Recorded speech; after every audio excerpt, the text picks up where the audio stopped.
Welcome back to another Tutorial Tuesday. Today we're diving into some F122 tips that'll get you off the starting line and to the finish faster. In this video we'll start with the groundwork by going over some general tips to get you ready to claim your podium spot.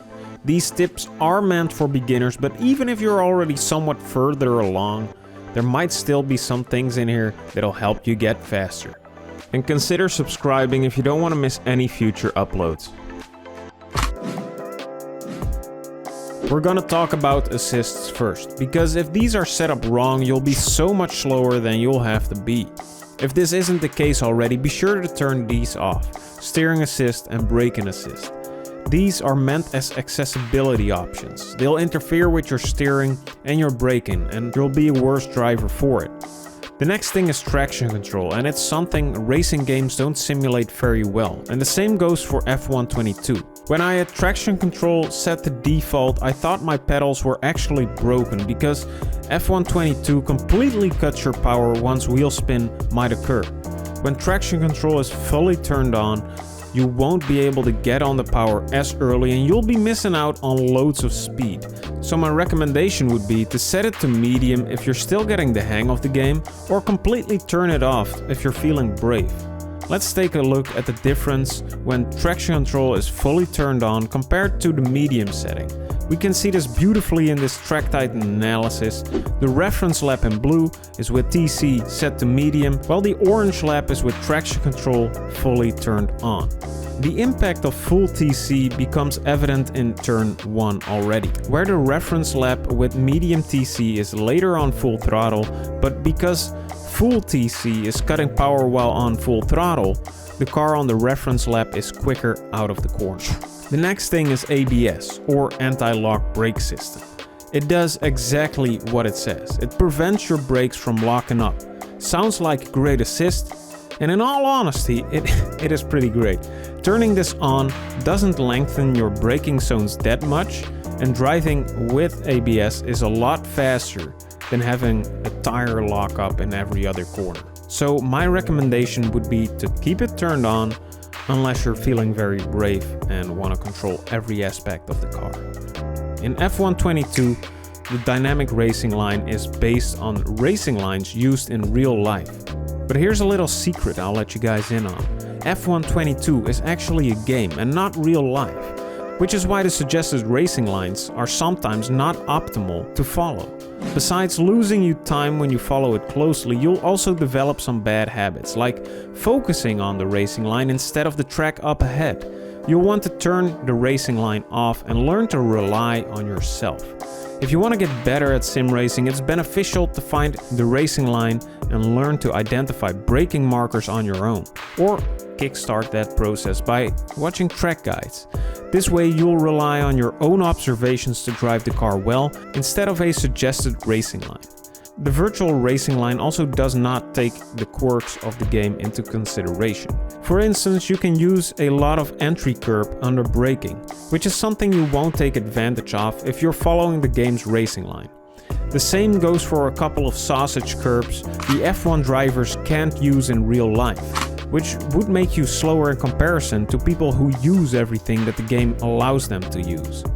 Let's take this corner at Suzuka for instance. When we follow the virtual racing line, we're going pretty wide through this section. But if we look at the TrackTitan analysis, we see that we lose almost 2/10 by taking the wider suggested racing line.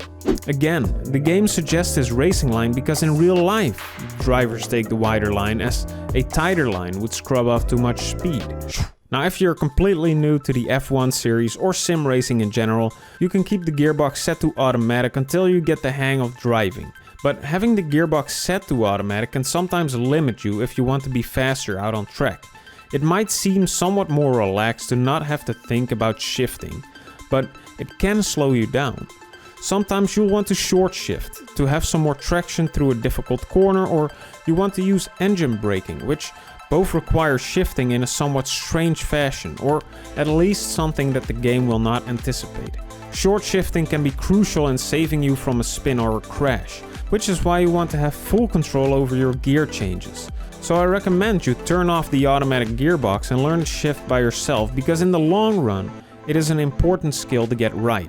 And we can look at another example of this in the Track Titan analysis, where we can see the lap with automatic shifting in orange and manual shifting in blue. Looking at Zandvoort's turn 1, by manually shifting we can short shift out of the corner while we're struggling for grip with the automatic gearbox. We can see the earlier gear shift happening on the blue steering wheel, and this helps us to be 3/10 faster through this corner than when we had automatic shifting turned on. This is just one small example, of course, and it could be that you're more comfortable with the automatic gearbox because you might be able to focus more on the other things racing requires, and that's completely fine too. It's a game and it's all about having fun. But if you want to level up, take full control of the car, be sure to set the gearbox to manual. You could have seen this coming, but you'll have to practice to become a better sim racer. But to practice effectively, you'll have to figure out in what areas you're lacking. Let's go over the basics and you'll figure out where you'll need to focus your efforts to improve as quickly as possible. The first thing you'll have to learn is driving the cars. These are the highest performance automobiles in the world, so they drive a little bit differently than your mom's Toyota Corolla. If you're struggling to keep these cars on track, choose one track and learn to drive that track well. By not switching between tracks all the time, you can focus completely on mastering the car and you'll get the hang of it quicker. Now when you can comfortably handle the cars, it's time to learn the tracks. And please, for everyone's sake, before you jump into an online race, learn how to drive that track at least a little bit. Learning all the ins and outs of a track can take a long time, but to race on them, you'll have to learn the basics. When you're completely new to a track, drive it slowly and take it all in. Pay attention to where the corners are and what they lead to. Find the braking markers on the side of the road so that you know you should be braking at the 50-meter board. Track guides can help you greatly increase the speed with which you learn a track. We have a ton of track guides available on YouTube and tracktitan.io, so be sure to check them out to learn tracks faster. So you've mastered your car, learned a track, and now you're ready to race. One of the best ways to improve racing early on is by jumping into AI races so you can learn how to deal with traffic. Because actual racing is a whole different story than driving on your own. You've got to watch out for the other drivers, meaning your normal racing lines aren't always an option. So the safest and least stressful way to learn this is by racing against AI. The career mode in F1 22 is a great tool to level yourself up from beginner to an intermediate. Each race has a practice and qualifying session before you actually jump into the race against AI, giving you a chance to learn the tracks one by one before you're thrown in the deep end, so be sure to check out the career mode. Now let's wrap up the video by going over the key points once more. The first thing is to turn off steering and braking assists if you want to be in control of your own car. Next, set the rest of your assists to the best settings for you. Medium traction control and ABS on are recommended. You also want to turn off the dynamic racing line, as it doesn't always teach you the right racing line and you won't learn to rely on yourself. Set the gearbox to manual if you feel comfortable learning how to shift, but leave it on automatic if you're still getting the hang of the game. With the assists out of the way, let's go over effective practice. First, you gotta learn how to handle your car, then learn the tracks before you start racing on them. And again, the career mode is an excellent tool to learn all this in a more fun way. We hope you've learned something from this video.